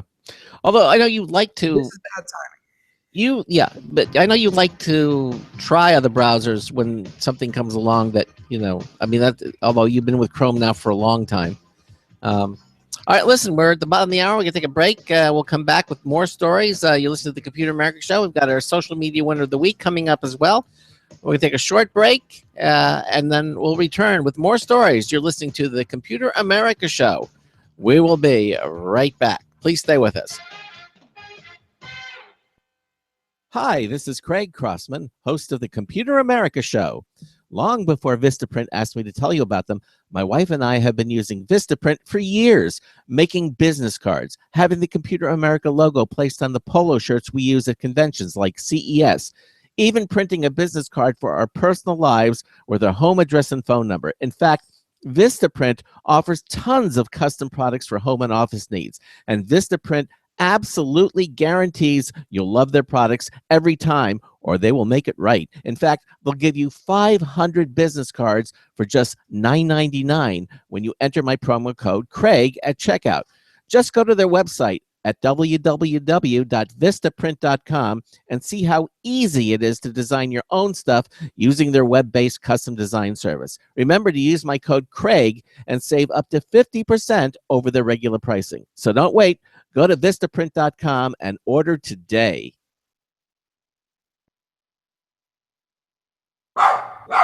Looking for a best friend? Brother Wolf Animal Rescue has your best friend waiting just for you. The mission of Brother Wolf Animal Rescue is to help build a sustainable, no-kill community where no dogs or cats are ever killed for population control, where true euthanasia is reserved only for animals who are irremediably suffering or for animals who are truly a threat to society and with no hope of rehabilitation. Brother Wolf's staff and volunteers go door to door, neighborhood by neighborhood, to educate citizens about local resources available for at-risk pets and to help their families connect with those resources. Brother Wolf's community-based approach to no-kill helps keep family pets healthy, happy, and in their homes and out of the local shelter system in the first place. For more information or to make a tax-deductible donation to this wonderful 501c3 organization, visit their website at www.bwar.org.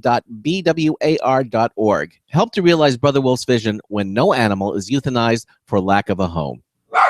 Who's a good boy?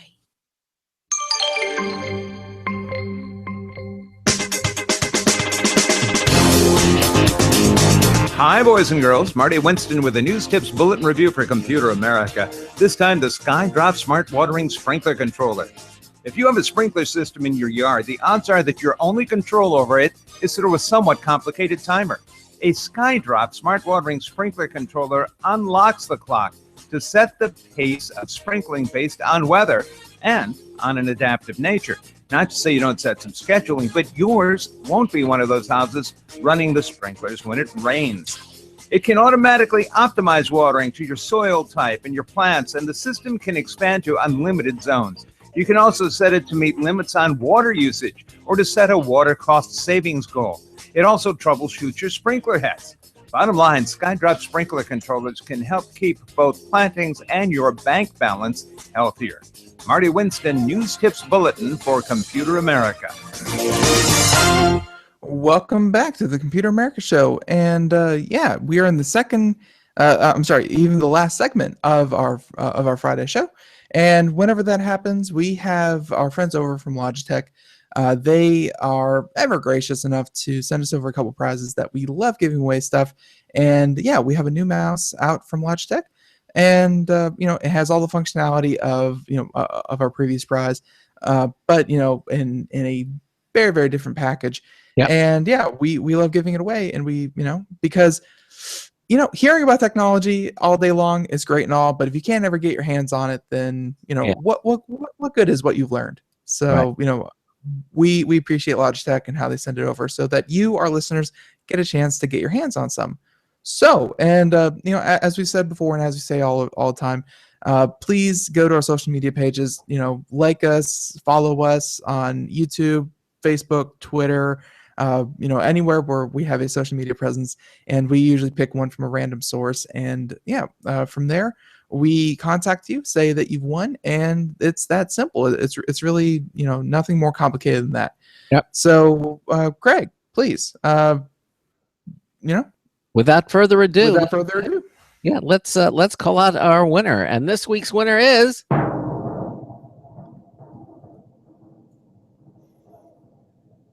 Brian Banks. Brian Banks, congratulations. Brian listens to us in Goodyear, Arizona. And Brian wins the Logitech M535 Bluetooth wireless mouse. It works with Windows, Mac, Chrome OS, and Android. In fact, it works. The Bluetooth 535 mouse works on various surfaces, from metal cafe tables to tile countertops to your favorite wood desk, thanks to its laser-grade optical sensor. This is the Bluetooth mouse that gives you the freedom to create anytime and anywhere on the computer you choose, all in comfort. It's valued at $40, and Brian Banks actually is our first winner of the Logitech M535 Bluetooth wireless mouse. Congratulations, Brian, on your win. And again, as Ben said, head over to computeramerica.com and get your entry in, because we're going to be giving away another one next Friday. Okay? So anyway, Ben and I are continuing to do computer and technology news, brought to you by Slimmer Utilities, the official optimization software of Computer America. And this next story is kind of interesting. This is from Popular. Whoa, you're doing two in a row? I'm sorry. Wow, totally hijacked, Craig. Okay, you go ahead, Ben. Either that or your brain is just on cruise control from now on. It's just going with the flow. All right, so before Craig preempts me anymore, this next story is one that I really do feel like it's made a lot of headlines, so we have to talk about it. But at the same time, I felt like it got blown out of proportion, and it was, a rather silly thing for the media to get so overworked about. And this made news yesterday, and now we have a retraction today, saying that AMC movie theaters were considering letting millennials and really letting people in general, not just millennials, but letting people in general text during movies. Oh, And so they could pull their phone out and talk to their friends and kind of talk about the movie as they were watching it. Uh, yeah, and, just letting that happen in broad daylight. And the CEO of the company said that it was what was required to attract a younger audience and be more engaging and really, try to change with the times. Uh, and I can already hear Craig saying, "What? No. Oh, what? No." Um, but yeah, no. This was a completely overblown story, and the fact that they never really suggested it. The CEO asked, was asking a leading question, saying that should we consider letting people text in movie theaters, because that's, if you've ever watched anyone of a younger generation watched, let's say, television or a movie at home, guess what they have the movie playing on the television, but then they have their phone in their hands, kind of doing other things and kind of half watching the movie and half texting. So that's where the CEO started. He asked that leading question, and then someone else, lower down the totem pole said, we could probably, make this a thing and let people text during the movies, and it would, it would bring out the audience that we want. And then, you have articles that are like, AMC movie theaters are going to let people text during Winter Soldier, and they're going to let people, text during the new Wonder Woman movie, and blah blah blah, like really sensationalist headlines. And today, this from Popular Science, they have retracted their statement, saying that the theatrical revolution will not be texted.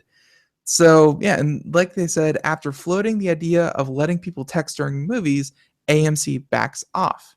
So and they again they literally floated the idea out there. They asked the question, yeah. and the immediate overwhelming response was, "Don't do that! Don't do that! You're going to ruin everyone's movie going experience."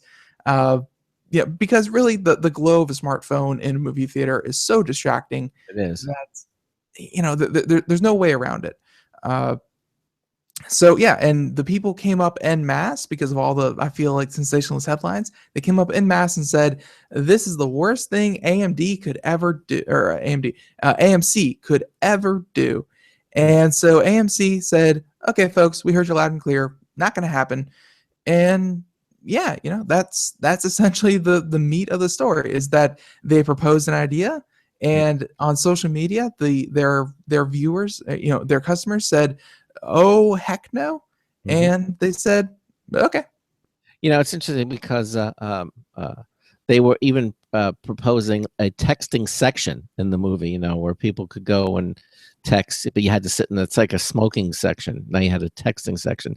But as you say, the last movie I went to see, which was Batman versus Superman, I'm watching all things is, please shut your phone off, turn the ringer off, no texting. And then the movie was getting ready to it started. And wouldn't you know, some guy in the row right in front of me, big glow of the screen. I had to leave. I said, "Hey, would you please turn that off?" And then he finally did. But sometimes it's people don't. A little common currency. People are so adverse to confrontation nowadays that if something annoys you, like, you'll take to social media and tell 18,000 people about how annoying this guy in front of you is, but you won't lean forward 4 inches and say, "Excuse me, would you mind?" And kind of stop the behavior. They'll take it to social media and complain anonymously before they'll do something about the problem. Yeah, it's you're right. And sometimes you just have to speak up and say something. And this Really, what's the worst that's going to happen? And don't bring up any of the stories of the shootings in movie theaters, but really, what's the worst going to happen? They're going to turn around and say, "Shut up," and you're going to go, "Well, okay, I'm going to go get the manager," and then you have a little confrontation there. But at the end of the day, 99.9% of people are going to realize what they're doing, shut off their phone, and be a courteous person. I mean, after most of the things that you're watching says, please turn off your cell phone, please turn up no texting. So anyhow, as Ben says, sometimes just speak up and it'll make it go away. This story from Tech Hive came out. Ian Paul wrote it. Evidently, Apple is abandoning QuickTime for Windows, and despite lingering critical flaws, basically Apple's giving up on QuickTime for Windows, and his advice is to uninstall it now.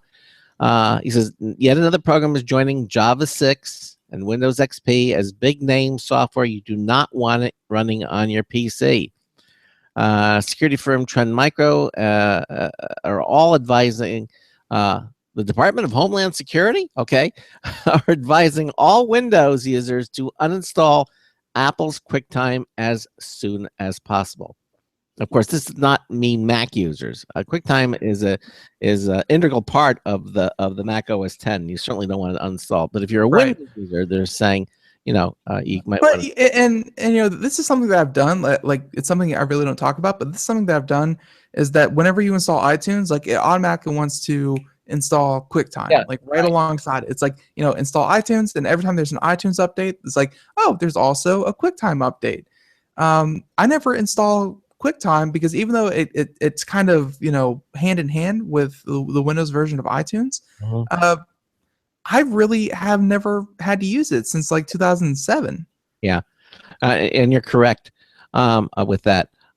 However, again, on the Mac, you're going to want it because it's an integral part of the Mac operating system. Now, he says the reason for getting rid of QuickTime for Windows is twofold. First, Apple said to Trend Micro that it is depreciating the software and will no longer deliver security updates for it. Well, that's a good reason then. And then second, there are two known critical vulnerabilities that could allow an attacker to take control of a system running QuickTime. And he goes on, that's a pretty hellacious combo. And as of the time of the writing, Apple was not available for comment, but a quick look at QuickTime's download page shows that the software is still publicly available. It hasn't been updated since at least January, however, and we're now in April? Okay, so obviously Apple is getting ready to abandon this, shut it down. Trend Micro, again, a very reputable antivirus malware company, says that it does not yet know of any instances where two potential security threats are being used in the wild, but that could change. Trend Micro's zero-day initiative recently published some technical details about the vulnerabilities. ZDI did this because its disclosure policy requires it to publish threat information when a vendor indicates that the product is depreciated and thus won't be patched. So if you're a longtime user of iTunes, you may be running QuickTime without even realizing it. To dump the program, you go to the control panel of your PC, you uninstall a program, it goes through all of the details. We don't have to go through that here. And he says, yes, you'll be, just follow the typical uninstall procedures, and you'll be QuickTime free in no time. Now, he says, whenever software is about to be abandoned, it's always a good idea to move away from it, or at least start planning to do so. That goes double for software with known flaws that allow the bad guys to execute code on your machine. QuickTime used to be an important piece of software for Windows users, but these days you don't need it to watch movie trailers on Apple's site. And it's, why? Because basically they're using HTML5 now. They don't need that.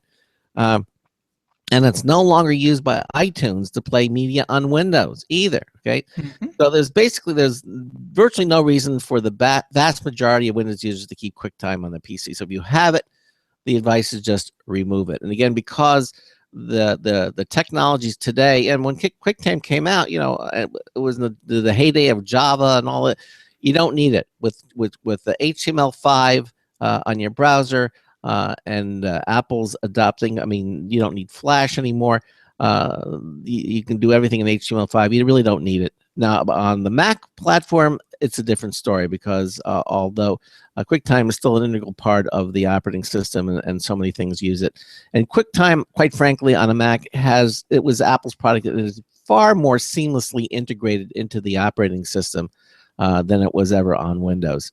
I know iTunes technically was the only product, I think it still is today, the only product that Apple makes for Windows. Because iTunes, let's face it, is huge on the Windows platform. But things are changing. Things are because of new software technologies, and QuickTime is. And the fact that, let's face it, there's overlap. Yeah. More and more software that we write, just like HTML5, more and more software is doing multiple jobs that it used to take multiple pieces of software to do. Don't need it anymore. So if you have Windows and you have QuickTime, just uninstall it. You don't need it anymore.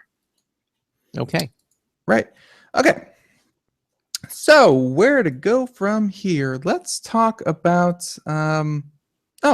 Here's an interesting one. For anyone out there who has never heard of SEO, search engine optimization, and ask yourself, is that really possible? Is it really possible to not trick, but to manipulate search engines so that what you want to show or what you don't want to show, or kind of maneuver yourself higher in the rankings and listings and stuff like that? Is it really effective? Well, here this has been going around that UC Davis, the University of California, Davis, University of California, right, or Colorado? Yeah. Anyways, we'll find out. Saying that the University of California, Davis, there we go, has spent at least $175,000 to boost its online image. And you may be asking, well, why would they need to boost their image? That's because if you have forgotten, that was the video and the photos of the security officer macing the line of sitting student protesters. They're all sitting on the ground, and it looks like he's just kind of watering flowers, but instead he was kind of spraying kids with pepper spray in the face. That was them. And the reason that you probably haven't heard too much of it was because, of course, the story dies down, as stories usually do. But UC Davis, to improve their online image, spent, again, $175,000 to make sure that when you search UC Davis, you do not get, those returns on images or articles. Search engine optimization. So here we have. So here we have an article again from Ars Technica, Sirius Farivar. And so the pepper spray incident occurred in Sacramento on about November 18th, 2011, during the demonstration part of the Occupy movement. In October 2013, a judge awarded Pike, who again was the officer, more than $38,000 in workers' compensation benefits from UC Davis itself to compensate for his apparent psychological pain and suffering stemming from the incident because, he looked really pained in there. Whatever, we don't need to talk about that. But Pike was fired from the university police force. Meanwhile, Chancellor Linda P.B. Kadahi has been chancellor of the university since 2009 and has been recently scrutinized for her controversial place on private corporate boards, including for-profit textbook company. So here we have students have occupied the reception office inside Kadahi's office since March 11th in a sit-in that they say will last until Kadahi resigns.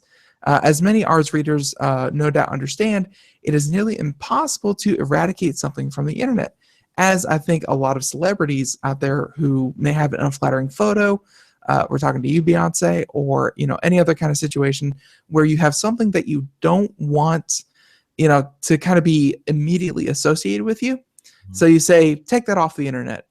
Well, once you let that little genie out of the bottle, there really is no way of putting it back. Whenever you release a photo, a video, it's very, very simple for someone to take a screenshot of that photo, to download the source of that video. Very, very simple to redistribute something. Mm-hmm. So, and it's just crazy to think that, again, the UC Davis spent $175,000 to hire companies that would try to expedite the eradication of references to the pepper spray incident in search results. And to counter venomous rhetoric about UC Davis and the chancellor, That was again according to the Sacramento Bee. So there's your story. That if you're wondering how much it costs for a national, I'm gonna say embarrassment, because that definitely made national news, and it definitely did not reflect kindly upon UC Davis. If you're wondering how much it costs for a national embarrassment to, kind of be swept under the search engine rug, about $175,000. And it doesn't work still. Oh, and it definitely doesn't work. I mean, really, if you type in, let's do a little, field investigating right now. UC Davis, just kind of go to UC Davis and go to images. Actually, I will admit they did a pretty good job. The only search result was one about 17 to 18 images in. Was the only one with the pepper spray. So not bad. Again, like we said, nothing is permanent, and nothing is strictly possible. But they did a pretty good job. Well, but again, you can't erase everything completely. Not only can you not erase the images from every single website, blog, other rehosting service, but you can also not erase it from people's minds. And when you say university pepper spray incident, that is immediately associated with that picture. So, yeah, there's one article I want. We have just time for one more, and I want to get this point in. This is interesting. It has to do with the Apple ecosystem, and this is Ars Technica. Apple has been talking about OS 10. The X, the Roman numeral X for 10, and we've always had a lot of fun. OS X, OS 10. They're very interchangeable in our world. Yeah, Chelsea always says OS X just to have fun and everything, but it looks like. Yeah, I remember when Apple got rid of the word computer. It used to be called Apple Computer, and then they took the word computer, just known as Apple, because it's more than a computer company. Well, evidently, with all the iOS devices now, and then they're talking about TV OS and Watch OS and everything, it looks like there are signs or indication that Apple may be abandoning the OS 10 branding in favor of Mac OS. And basically, because as I said, you have all the, because then you have Mac OS 10, 10.11.4. You have El Capi 10. You have Yosemite. You have all these different things, and I guess what's happening. There's information coming out that suggests Apple is planning a change to its Mac operating system's branding for the first time in a very long time. Apple's Mac operating system has gone through 12 major revisions and countless minor updates since the first OS 10 developer betas came to light in 1999. But for the better part of 2 decades, the operating system has always been called Mac OS 10, or just OS 10 with the X. Okay, this may be Apple's opportunity to ditch that 10 branding, modernizing it and bringing it in line with the rest of Apple's software platforms without necessarily declaring any particular update worthy of bumping the version number up to 11. So there may not be an OS 11, is what they're saying. It just might be known as Mac OS, which is sort of in line with Windows 10. I mean, they're saying Windows 10 is going to be the last version of Windows. There's not going to be a Windows 11 or Windows 12. But of course, nothing is certain until we get our first look at Apple's new operating system that's coming up at the Worldwide Developer Conference in June. But a branding change would make sense, especially if Apple took some time out of its opening day presentation to shine a light on the kind of neglected looking Mac lineup that's been there. Macs and OS 10, by the way, were barely mentioned at all at the event in March. Or the iPhone 6s event last September. So evidently they're looks like they're going to be changing it, and I think. Well, yeah, and I think it's a pretty it's a pretty widely held believed fact.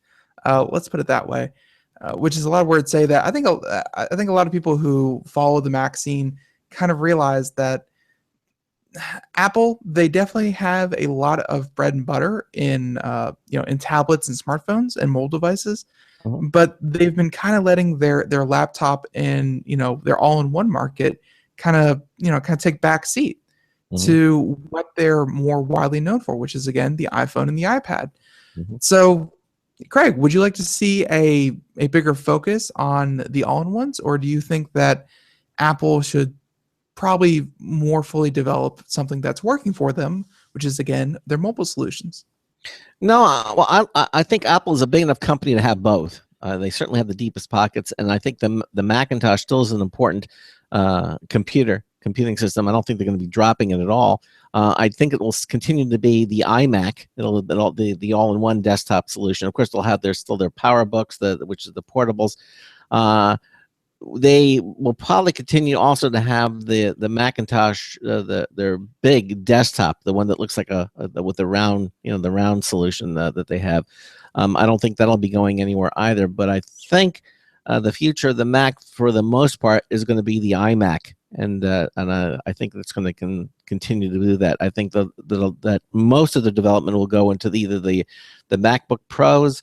And the iMac desktops. The Mac Pro, the actual desktop Macintosh, I don't think it's going to go anywhere because they have enough of an audience. So many film companies and big production studios and photographic manipulators continue to use the Mac Pro, and I think there'll continue to be a market for that, although it'll be limited. I think the main consumer market is going to be the iMac and the MacBook Pro. I think that's going to be it, and of course, the tablet, the iPads, and the iPhone. I think that's going to be the main development for Apple for years to come. I think that's where it's going to go. That's my opinion, anyhow. Anyway, we'll see when the WWDC comes up in June. We'll see what Apple's going to do. That about wraps it up, I think, for our show today. Again, I want to thank Onfido, Hussein Kasai, with us for the CEO and co-founder of Onfido here on the show. And coming up on Monday, the weekend just sprung up on us. Yeah, Exotic PC is going to be here. Finally. Bye. We've been trying to get them on the show for months. Yes. 90 seconds.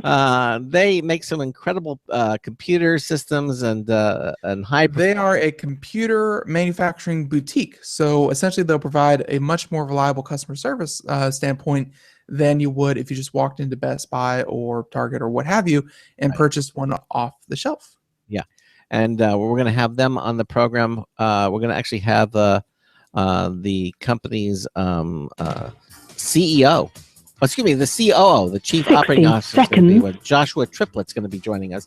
And then the second hour, more computer technology news brought to you by Slimware Utilities, the official optimization software of Computer America. Again, congratulations to Brian Banks for being this week's social media winner. And listen, everybody, what can I say? Have a great weekend. Catch a movie, do something fun. And Ben and I will be back here Monday to Friday, 3 to 5 p.m. Eastern Time with more Computer America. So that wraps it up. Thanks again for being with us here. So until Monday afternoon, this is Craig Crossman hoping that your hard disk never becomes floppy. We'll see you Monday. Bye, everyone. Bye-bye. 10 seconds.